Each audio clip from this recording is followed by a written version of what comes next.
Hello, everybody. Today's first review is going to be of Tron Ares. Now, I know I'm a little later in the day than I would normally record, but my sleeping was a little bit off last night, so I was kind of in bed like the middle of the day today. I was up early this morning and was still a little too tired to record. I like to be awake when I'm recording these reviews so I can actually think of everything I want to say. So, Tron Ares is going to be the first review, if I didn't already say that. And I don't know why this movie got as much hate as it did, really. I thoroughly enjoyed it. It wasn't like I don't think it would compare to the original or the second. But again, I'm going to have to go back and watch those again. But I think the original will always be the best, just because of, it started this franchise. And obviously, I feel like with this movie, we're going to continue the franchise for sure, just with the end credit scene alone. So, yeah, I'm really interested to see where this franchise goes because I thought this movie was really good. I thought the competition between the two companies, Encom and Dillinger, was definitely uh, like a new take on the Tron universe, I guess. But I suppose that's kind of where we've been going, really, because it was all like computer based systeming, right, from the very beginning, if I'm remembering correctly. Again, I'm gonna have to go back and watch the original and the other one from I think 2000 and was it 2010 or 2011 when the second one came out. There was a long time between even those two movies, so it's cool to see the uh, the growth of this franchise, I guess, over the years for sure. And yeah, I thought Jared Leto did a very good job of playing an AI character. So that is essentially where we're at now, and just the expansion of the Tron universe with that, I thought was really cool. Like being able to go from universe to universe, and how they had like the portals that could transport them between the real world and their world. I thought it was just really cool.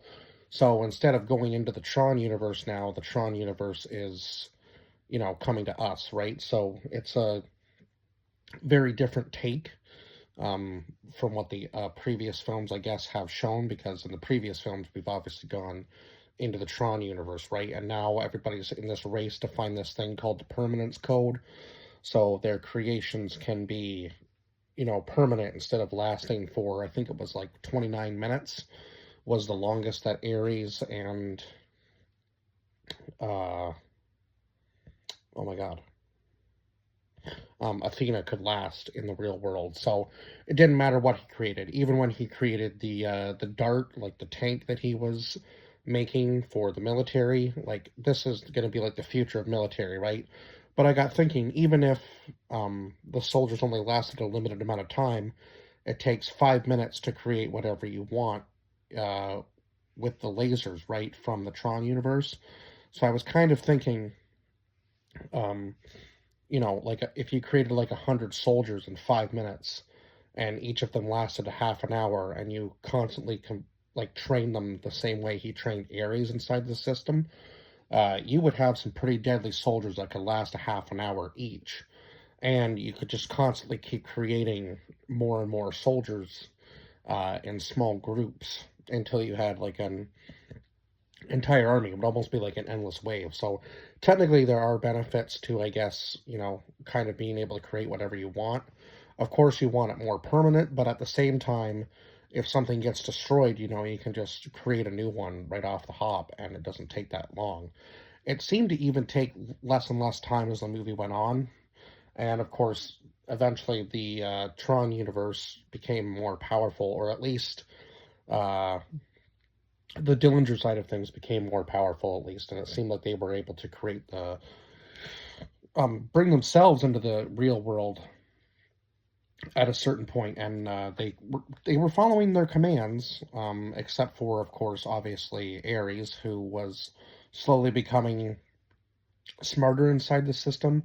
So he also was known as like Master Control. So he was basically the top, like the I don't know, like I guess the best creation so far that Dillinger had done. So now we're kind of like building off of that, right? And he's learning faster than Dillinger can even keep up with. And then he goes against his protocol and decides to save the person that they are trying to compete against. So it was kind of cool to see. So I guess we'll go over the cast list so you know all the characters, right? So we had Jared Leto, who played Ares or Master Control. Greta Lee, who played Eve Kim, who was on the other side of things in the NCOM.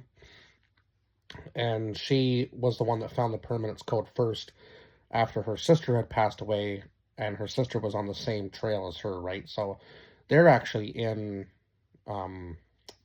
Alaska, and they're able to create a orange tree with the permanence code, and it ends up lasting longer than half an hour. I think they were at like 4 hours and something before it ended up deteriorating, or it might have been even longer than that, but I think that was the last time we ever see the clock on that tree as far as that goes. But then again, Ares was able to find the anomaly when he was searching for Eve, so I think it might have lasted even longer than the 4 hours. I guess it did, because if he was able to find it, yeah, I'm not really sure exactly how long it was able to last, but it was kind of cool that they were able to find the permanence code and use it for that. And and then we had Jeff Bridges as Kevin Flynn, who was obviously returning, right? Evan Peters as Julian Dillinger. Jodie Turner-Smith as Athena, who ends up being the bad guy at the end because Dillinger promotes her to the Master Control after, obviously, Ares goes against his own protocol and decides to save Eve, even though he was told to erase her and get the permanence code out of her. So if he was to erase her or delete her, he would delete her from the Tron universe, but also delete her from the real world as well. So he'd be killing her, and then, of course, Dillinger would have no competition, and he'd pretty much be able to do whatever he wanted. Now, of course, he does try to catch Eve, and that's when they use the gun to bring her back into the Tron universe. So I thought that was so cool, just being able to expand on that and see like what damage the Tron universe could do in our own. I thought that was just a really cool concept. And I mean, this movie was just, the action sequences were really good. Now, I know it's not like the typical Tron movie where they're, doing the competitions, but they did have the light cycles in there, and the scenes with the light cycles were absolutely excellent. Especially when Eve was trying to figure out how to use them on her own, and Athena's chasing her down, and I was like, okay, this, like, it's crazy how fast these AI creations can learn, like, almost human behavior in a sense. And then we had Gillian Anderson as Elizabeth Dillinger, and Hassan Minhaj as AJ Singh, and then Arturo Castro as Seth Flores. So they were kind of like the, I guess you could say, like, almost like the sidekicks for Eve in a sense, or I guess kind of like a different part of the company, because it seemed like AJ was part of like the video game developing side of things, and of course the it seemed like the Tron universe learned about her game and was able to create some of the things out of her game into the real world. And I was like, okay, that's actually kind of crazy that they're able to take from her video game and be able to make it on the other side of things, because they were able to hack part of her, part of NCOM systems. So I guess they would have had some of that data in there, essentially, is kind of the concept I'm getting. When they were able to steal some stuff, obviously they would have some of the, I guess, source code from her NCOM database in there, so they were able to, like, Athena was able to make some of the stuff that she had created. So it's kind of cool to see how just AI works, and how, like, the hacking all worked, and how Dillinger was able to kind of, like, take over slowly. And, of course, he kind of loses control, obviously, of everything. Of course, Ares kind of turning on him, and no longer following his commands as Ares kind of becomes more human, I guess, and then once he's able to go back into the original Tron universe from the 1980s, which was absolutely cool to see. I do like the fact that they threw it back to that and had like the classic stuff, because it did seem like he was kind of uh, really in love with that time anyway. Like the music and so on and so forth he talked about, that's what he really liked. So it was kind of cool to see him go back in time almost in the Tron universe and, experience that for himself. And it was cool to see Jeff Bridges' character. I believe it's Kevin is what I have written down. I wrote it very sloppily, so sorry if I'm miss saying that, but I do believe it was Kevin. Yeah, when Jeff Bridges' character Kevin is talking about everything that's happened, and he said it really should be called the impermanence code, because it's kind of like he's kind of saying that nothing is really permanent, which is true, because even though he's going to be permanent now, Ares, he's only got one life left to live now, technically, and before he could live 100 lives. But even then, he still wasn't technically permanent, because Dillinger was just able to kill him off and create a new one every time he died, right? And of course, he's just slowly coding him in the very beginning of the movie to make him into like this AI super soldier, and deleting the old code, and patching up things when he makes a mistake and so on and so forth, and able to make him that kind of a super soldier, like AI super soldier for the military. So it was kind of cool to see all the throwbacks and the expansion of the Tron universe again. And I thought Jared Leto did a very good job at the very beginning of being like that AI character, but then it also kind of showed like how the AI can take over and explore and expand its mind, and then become smarter than the person that's controlling it, which I think is one of the things that we have to be careful about with AI, because eventually I feel like AI is just going to be controlling us anyway, which in a sense, the small amount of time you think we've had AI around, even though it's been around for more than a decade, the advancements in it are just absolutely insane so far that we've seen. And within the last few years, now that people have really been putting their minds into it and creating uh, even better AI content, I feel like it's just been leaps and bounds with the last like 3 or 4 years. It's hard to tell sometimes what's real and what's not, but yeah, you really have to look. And I know there's a lot of people out there that like analyze it and say, yes, this is AI, and yes, this isn't. But I mean, how can we really know that even they're not AI, right? Unless you meet them in person at this point.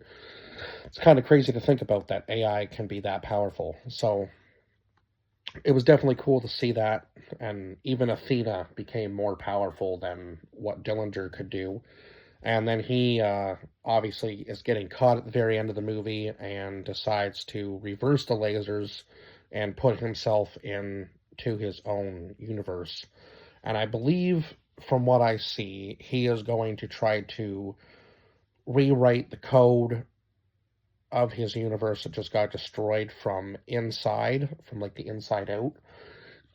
Because he does grab the disc at the end, and it seems like he has the Tron suit kind of forms around him. So I'm thinking he's going to be like a huge villain if they continue on this series, which I would love to see, because I feel like Evan Peters just does a very good job of being a villain, or like he's done like the serial killer thing, or like played a really good character in all of the in the seasons that he's been in of American Horror Story. He's just done a fabulous job there too. So I really do like him as an actor, and I feel like he just fit that character very well, just the same way as Jared Leto fit his character, where he's kind of the AI character in the beginning, and he doesn't really sound completely human.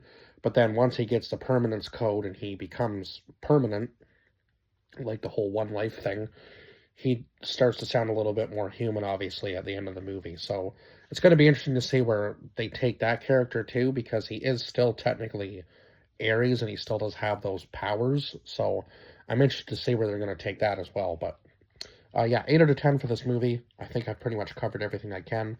And I don't know why this movie was getting so much hate. Like it broke a couple box office records already. So I mean, it's crazy to think that, just because just because of the critics out there that maybe say it's not the greatest movie, people don't go and see it. But I like Jared Leto as an actor. And I think just the characters he plays, he fits really well, especially this one. I think this might be one of his better performances as far as I've seen him in movies. I would say this was one of his better performances for sure. And yeah, I highly recommend actually going to see this one in theaters. Like, give it a chance because I thought it was very much worth it. And I would actually, I could sit down in the theater and watch that movie again and not be disappointed by what I saw on the screen.